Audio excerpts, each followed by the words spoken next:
KUAM News Headlines is presented by Calvo's Insurance, serving Guam for 80 years. Matson Navigation, serving Guam and Micronesia for 20 years. The all-new 2018 Kona by Hyundai, available at Cars Plus. IP&E, fueling excellence. McDonald's of Guam, I'm loving it. And King's Restaurant, located in Tamuning and Dededo. Always open, always local. Coming up on your primetime news, an investigation is underway after an airman was found dead on a military base. Plus, several people were arrested connected to multiple robberies as well as home invasions. And back in service, Governor Calvo visits one of the fire stations shut down more than 3 weeks ago. Hafide and good evening, everybody. If you're joining us on air or online, we thank you for tuning in because we start tonight's broadcast with some tragic news coming up out of Jigo at Andersen Air Force Base. Keani Manjola joins us with the story. Keani. Brian Jace, it's a sad day for Andersen Air Force Base as one of their own was found dead early this morning. Here's what we know. The airman was in the base quarters found lifeless. Officials say the service member wasn't breathing and was not responding. Now, Andersen Air Force Base officials have launched an investigation after the airman was pronounced dead. This all starting around 3 o'clock this morning. Still no word on how the service member might have died. But that's all going to be part of the military's investigation. The chief medical examiner, Dr. Aurelio Espinola, late today also says he has yet to receive the body. An autopsy typically confirms the cause and manner of death. The Air Force has not released much more information. However, 36th Wing Commander Brigadier General Douglas Cox did issue this. He states, quote, "This is a terrible tragedy and we are all deeply saddened by the loss of this airman," end quote. Cox adding, quote, "Losing a member of our team is the most difficult thing we face, and today we have lost a member of our Air Force family. Our deepest sympathies, thoughts, and prayers go with the family. We will ensure the welfare of those directly affected by this tragedy," end quote. We reached out to the Andersen Air Force Base to see if the incident had interrupted daily operations. Once we know more, we'll get back to you. Brian Jace, back to you. Thanks, Keani, for that report. The driver of a 76 fuel truck remains in critical condition at GRMC after being pinned against the fuel truck and a concrete pillar Monday morning at the 76 Circle K in Dededo.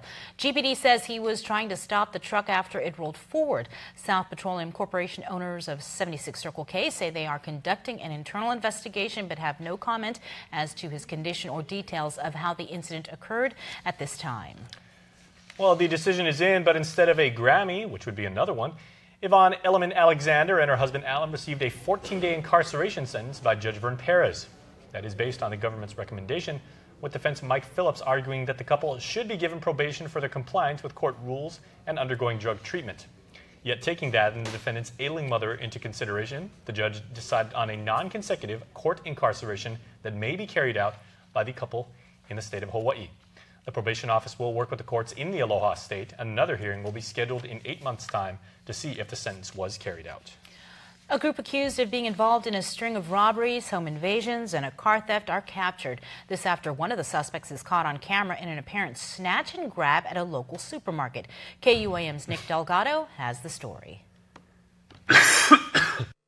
Watch closely. In this surveillance video gone viral, the thief comes in and in a matter of seconds grabs the victim's purse before taking off outside the store.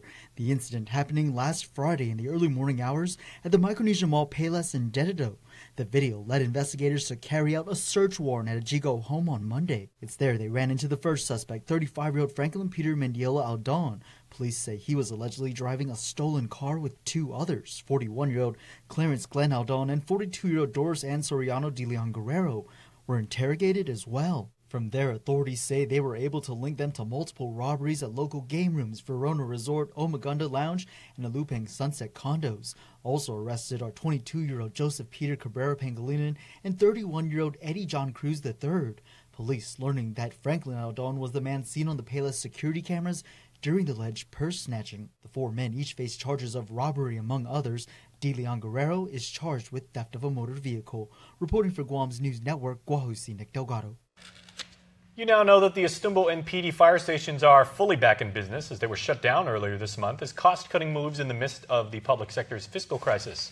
The closures drew concern from the mayor of Dededo and nearby residents in the northern village, who can now breathe a little easier. Nestor Lecanto explains in our next story. The reopenings were also a welcome sight for Governor Eddie Calvo, who paid a visit to the PD facility, which will operate for now with the help of the Agriculture Department. The daytime, we're going to have the Forestry Division of Department of Agriculture manning the station, and in the later hours, it will be the Fire Department. So the issues on overtime are dealt with.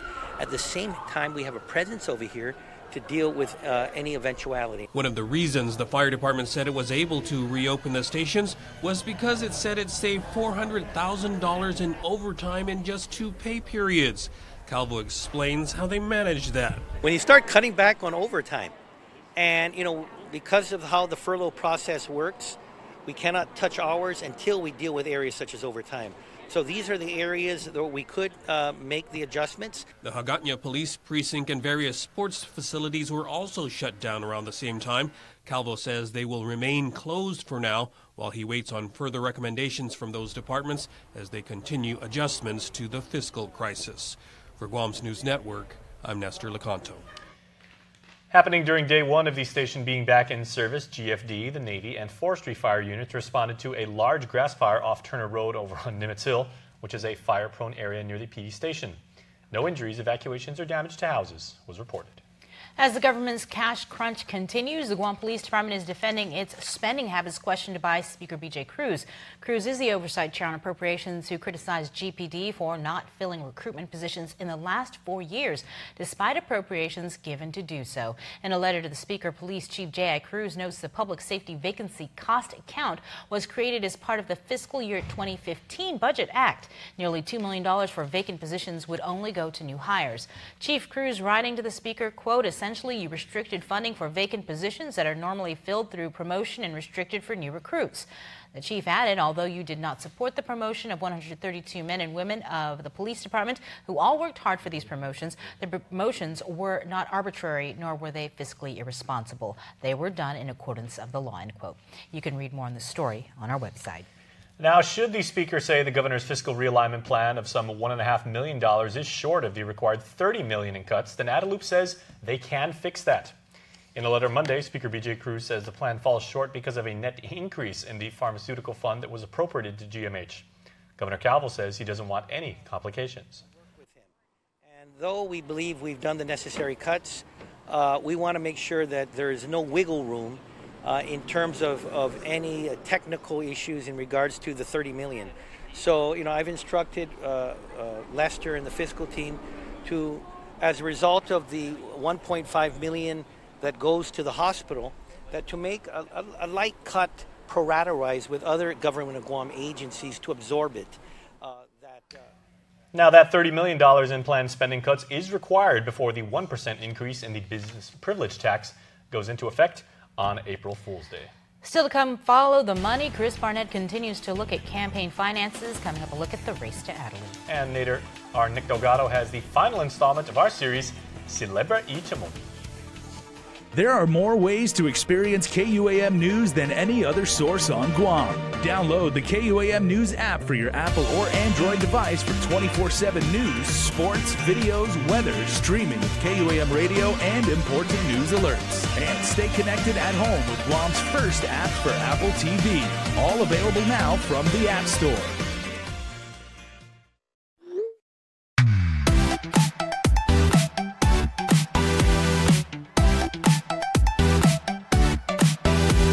Half a day, I'm in the club.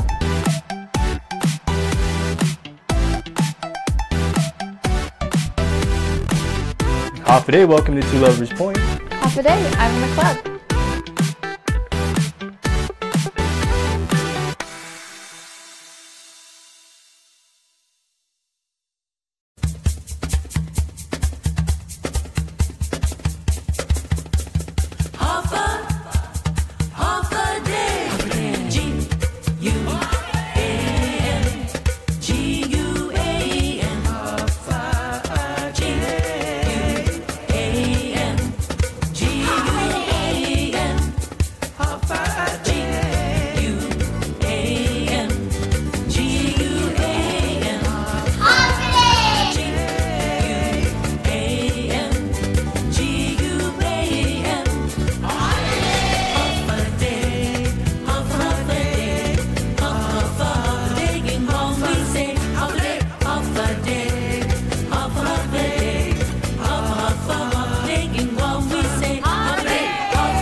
At Island Cancer Center, we treat our patients and their families like our family.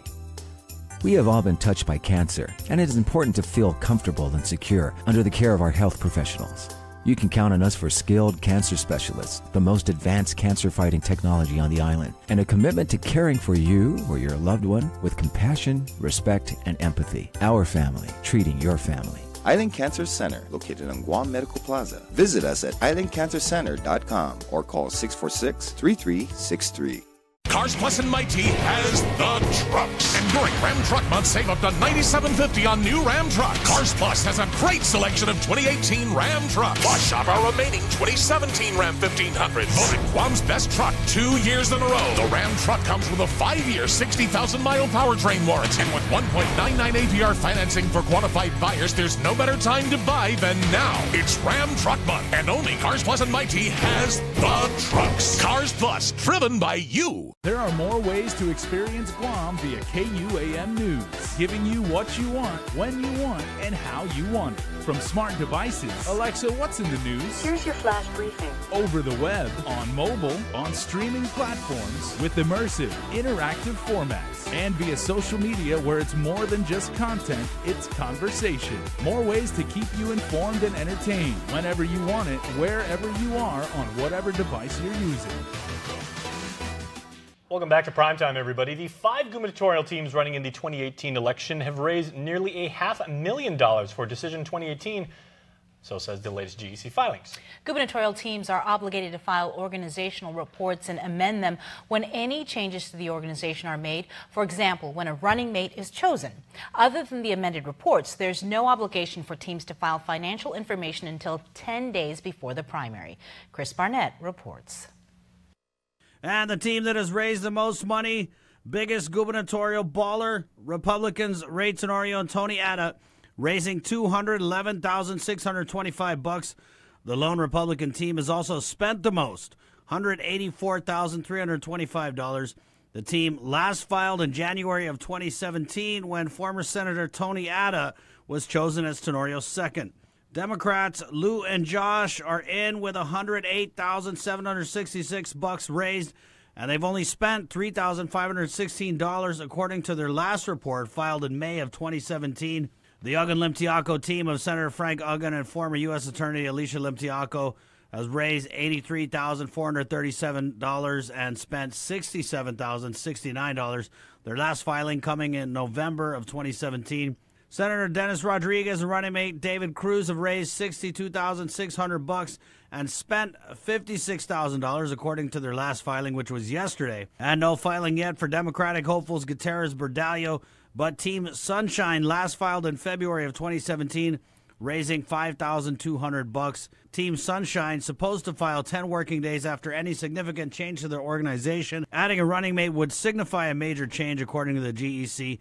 The Gutierrez Berdallo team announced their partnership on January 17 of 2018. Thanks, Chris. U.S. Senator Lisa Murkowski of Alaska paid a courtesy call to the governor on Monday. Calvo says he was able to brief the influential congressional leader on certain federal laws that he believes hold back further development here, such as cabotage laws like the Jones Act, which restricts certain aspects of shipping. One way to help this whole region stabilize is to look at some of these old, outdated federal policies and put them in the out file. And if you do, I do believe that Guam and the Marianas will rise as well as the rest of Micronesia. So this was some quality time we spent with the senator, and it gave a very powerful person in Congress an opportunity to get a better feel of what is happening in this part of the world. Senator Murkowski also traveled to Palau and Saipan on this trip. She was joined by Congresswoman Madeline Berdallo and delegates Amada Radawagan of American Samoa and Gregorio Kalili-Siblon of the CNMI. In other news, your government is in the midst of somewhat of a financial crisis as lawmakers heard testimony on a bill cashing in on the military buildup by doubling the registration fee for foreign workers. The measure by Senator Regine Biscoe-Lee increases the fee to $2,000, but does waive it for those working on private sector projects. The Labor Department Administrator for the Alien Labor Certification and Processing Division, Greg Massey, cautions senators about raising it too high. Are we going to increase the costs and have the military decide not to engage in certain projects? Or are we going to push it to the point where maybe the federal government decides to try to challenge it? I don't know. I'd be very careful. I mean, we can push it to a certain extent, but if we push it to the point where the feds say, well, I'm going to sue you guys because, you know, this is an H-2 thing, and H-2's in our wheelhouse. The bill calls for the proceeds from the fees to be split between the Labor Department and the Guam Community College for labor research and reporting and for local construction apprenticeship training. Does this scenario sound familiar, Guam? They're recognized as members, but they don't have the authority to vote. A public hearing was held on a measure that would include the airport's Aircraft Rescue and Firefighting Unit and Department of Youth Affairs as official voting members of the Peace Officer Standards and Training Commission. Both DYA and ARF have been active in meeting post requirements like the Physical Fitness Quarterly Test. Post-Commission Executive Director Dennis Santo Tomas. Thank you. So because DYA and ARF have so much to offer to the Commission, which is evidenced by their active participation and their offering up of solutions to discussions, I fully support Bill 206-34. However, the hearing took an interesting turn when former Senator Bob Klitsky spoke out against the bill. All these peace officers, whether you're conservation, whether you're park ranger, whether you're police officer, you all have the same authority, same jurisdiction. I'd like to call up David Afeisen, Sean Nelson. We'll start with the... Additionally, public testimony was also heard on Bill 251 that would update scheduling fees for the Guam Fire Department. We're going to do a story about a court matter now, as airport retail giants DFS and Loti Duty Free were back in Superior Court Tuesday for a status hearing on the former's complaint alleging that the latter interfered with a prospective airport master concessionaire contract, which it eventually won. But DFS successfully sued to void the contract and is now suing Loti for unspecified damages. Loti counters there has never been any finding of any wrongdoing, I should say, and the complaint should be dismissed based on the court's ruling. It argues if the contract never existed, it could not be interfered with. Judge Art Barcenas has taken the matter under advisement, with separately the chairman of the airport board issuing a statement saying the Barcenas decision puts the airport at risk and prevents it from using the same procurement process used by other modern international airports for the same type of contract. Chairman Ricardo Duenas says the procurement was a fair, transparent, and competitive process, and that the Loti contract was the airport's best yet. The International Airport Authority has appealed the decision to the Supreme Court, and Judge Barcenas has allowed Loti to remain until the High Court has issued a ruling. No man gets left behind, but what about man's best friend? United Airlines in the past week made an announcement that they would be temporarily suspending their PetSafe pet transport and shipping program as they conduct a systemic review. This coming after several incidents on United's part, including the death of a small dog and 2 mix-ups that sent dogs to the wrong destination. However, the suspension would only affect larger pets needed to travel through cargo and not pets that are able to travel in cabin. Still, the news is concerning, especially for military families planning to move on or off island, as United is the only airline to fly in or out to the U.S. And while there hasn't been any uptake as of now, representatives from Guam Animals in Need anticipate the situation would result in an increase in drop-offs to their shelter, and it could impact their off-island adoptions. United's review is expected to be completed by May 1st. We've got some regional headlines for you now. Here's KSPN 2 News. Half a day, Guam. Here's what's making news in the CNMI. Wireless Ridge is feeling the heat again. On Friday evening, a brush fire spreads into 2 separate fires, with one continuing to burn on Capitol Hill and the second a smaller brush fire moving towards San Juan and Martby. There were 3 strike teams on scene monitoring the fires throughout the night. And on Saturday afternoon, the Department of Fire and Emergency Medical Services responds to 2 more fires. A brush fire in Chinatown directly above the Monamco Center is extinguished by 5 p.m., with the San Juan Martby fire and Wireless Ridge fire continuing to require monitoring. Another grass fire flames up near Pow Pow Beach on Sunday. This one, as you can see in this footage, is close to the road. This is a look at the same location today. As you can see, the vegetation is completely destroyed.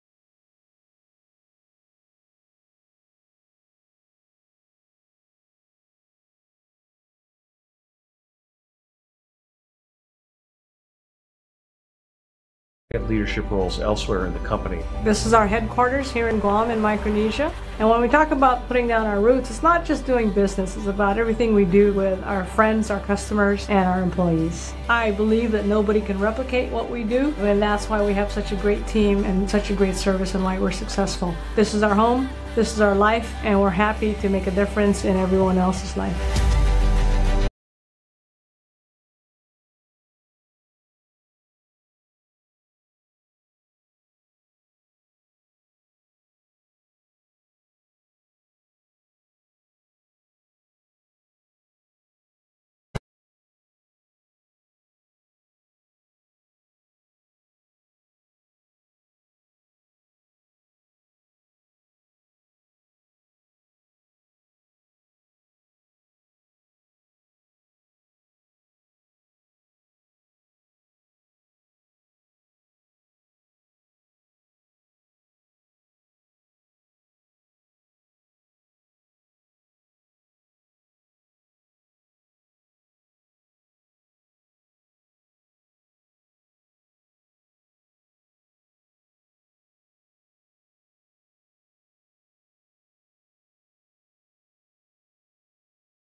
Went to the USO Andersen and Tumon Bay. The 2018 IIAAG girls soccer season kicked off with the Notre Dame Royals taking on the Academy Cougars at Leo Palace. The Royals led 2-0 at the half behind 2 scores from Brian Leon Guerrero. ND added to their lead after Cheyenne Roberto took the pass from Leon Guerrero and was able to get her shot to go past the Cougars keeper for the 3-0 lead. The Royals kept the pressure on Academy throughout the half, attacking the goal and keeping the ball on their end of the field. The Cougars tried to get the ball out of play. ND with another shot and attempted save from Academy. Brianne Leon Guerrero follows up with another shot for her 3rd goal of the match. She would finish the game with 4. Carly Kanata put ND up 5-0. The ball goes off the keeper's hands and Kanata is there with the header. Right place at the right time pays off. Academy's Sabrina Uggan finally put her team on the board as regulation time was coming to an end. Cheyenne Roberto would score 2 more times before the final whistle blew to end the game. The Royals held on for the 8-1 win. Roberto finished the game with 3 goals. ND is looking like front runners for this year's championship trophy. The Lady Crushers finished this year's Bud Light Women's Soccer League Premier Division undefeated and secured their 3rd straight championship title over at the Guam Football Association National Training Center. The Crushers beat Guam Shipyard in the final match 5-1 with a hat trick from Skylar Blue Johnson. Guam Shipyard led 1-0 after a goal from Olivia Flores minutes into the championship game. Crushers, with back-to-back opportunities, a no-go, shut down by Shipyard's keeper. Shipyard was called for a penalty after Angelica Perez had a clean lane to the goal. Perez gets tripped up in the box. Angelica tied the match off the penalty kick, hitting the shot on the right side of the post. Samantha Fegeger put the Crushers up 2-1 in the 51st minute. Skylar Blue Johnson's 3 goals came in the 69th, 76th, and 86th minute into the contest. In the evening's consolation match, Quality Distributors defeated the Napa Lady Rovers 3-0 to claim 3rd place in the league.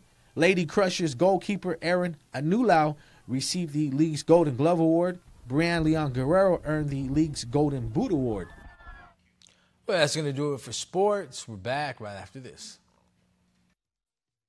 The 2017 Nissan Titan and Frontier. Now with Nissan Intelligent Mobility, featuring technologies that help you get to the fun faster. Take on today. Get to your local Nissan dealer for great offers like this. Ooh, what do we have here? Tender morsels of deliciousness. Wait, back that up. I see you, your little golden brown temptresses, and oh, all that juicy goodness. Wait, is that a new sauce? Where are my car keys? I'm on my way, Mickey D's. Introducing McDonald's new Buttermilk Crispy Tenders, juicy and breaded to perfection. Hurry in and get 4 for you or 10 to share. That's right, my tender game just got an upgrade. Ba-da-ba-ba-ba. Half a day. My name is Victoria Perez, council member for the Guam Developmental Disabilities Council. March 2018 is Developmental Disabilities Awareness Month. This year's theme is Embracing Diverse Communities Together. Help us celebrate and spread awareness by promoting equal opportunity for people with developmental disabilities.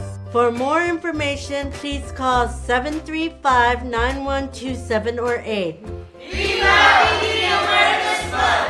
Medium Pizza Hut pizzas just $8.99 each. Did they say Pizza Hut? For $8.99? Yes, and yes. Yes! Introducing the deal you want on the pizza you crave. 2 medium pizzas just $8.99 each. No one out pizzas the Hut. Guam is more than a tiny island in the Pacific. This magical place is where I call home. This island inspires me to learn and explore what's around me.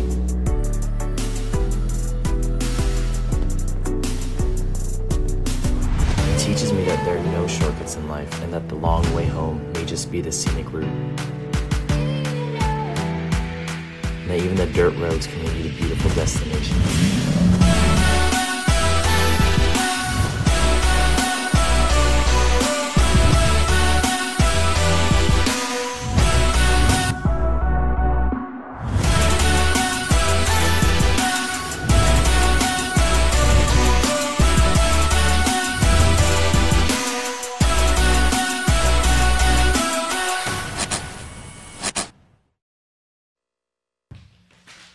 Well, you don't have to be on Guam that long to know that fishing is a major part of our island culture and our people's history.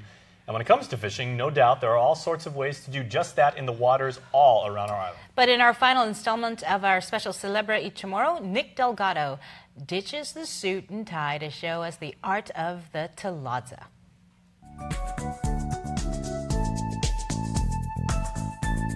Meet local talazero James Cruz. His day job is working as a cable splicer for GTA. When you're not, you're out here in the water doing what? Of course, providing for my family, and also it's a sport for me, you know, and it's also following the culture of, you know, the Chamorros. The talaza came later during more of the Spaniard time, but as we, you know, learn how to throw the net, we got better and better. Back then, the fish was easier to catch because there's plentiful. I mean, it's all over the place. Now that there's different techniques of fishing, and it's being practiced more and more and more now, like the Chintulu, the Tekken, all those stuff really capture a lot of fish. So the talaza really is more control.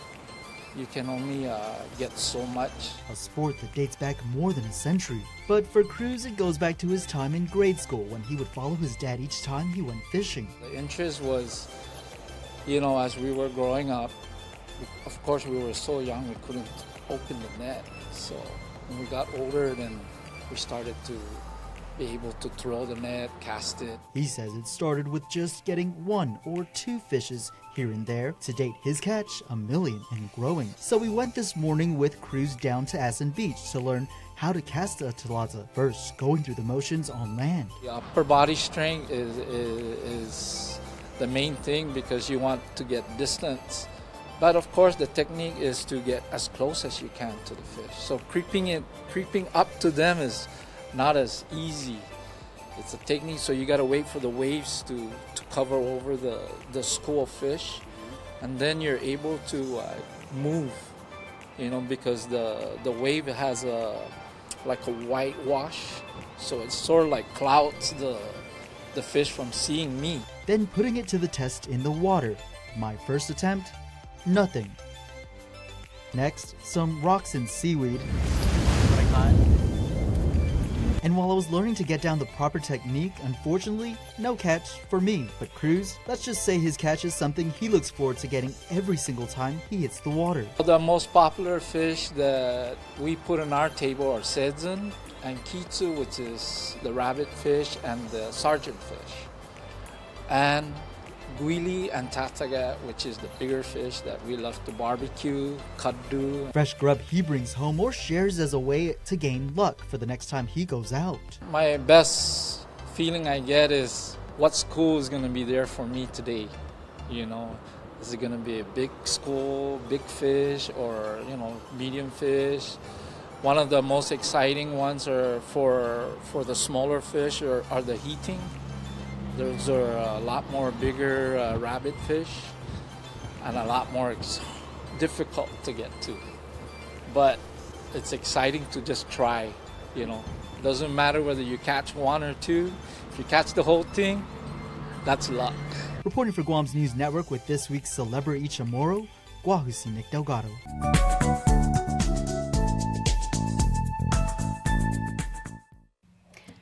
And let's get to your birthday shout-outs.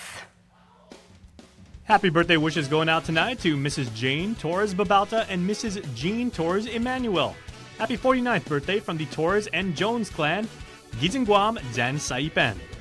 Also, happy birthday to Yoshiko Yamazaki Guerrero. Happy 85th birthday from everyone. Kathleen Marquardt celebrates a birthday today. Happy birthday, Kitty Cat. We love you. Say Kenny Boy, Ani, and family. And happy 3rd birthday to Kaisha T. Kitichai. Love Daddy, Mommy, EJ, Grandma Rose, Grandma Ann, and Papa, and your family on Guam and off-island. And remember, we studied many, many years how to master the English language and build a vocabulary, and we can say it's super easy. That's how you classify it. To be a part of the Cold Stone Creamery Birthday Club, all you got to do is go on to KUAM.com, register, send us an email, send us the photo, and then just tune in. It is simple as that. Super easy. Super duper easy. Super duper. Carmen's next with Health, Home, and Lifestyle. Stay tuned. She's super duper awesome. Closed captioning is brought to you by IT&E.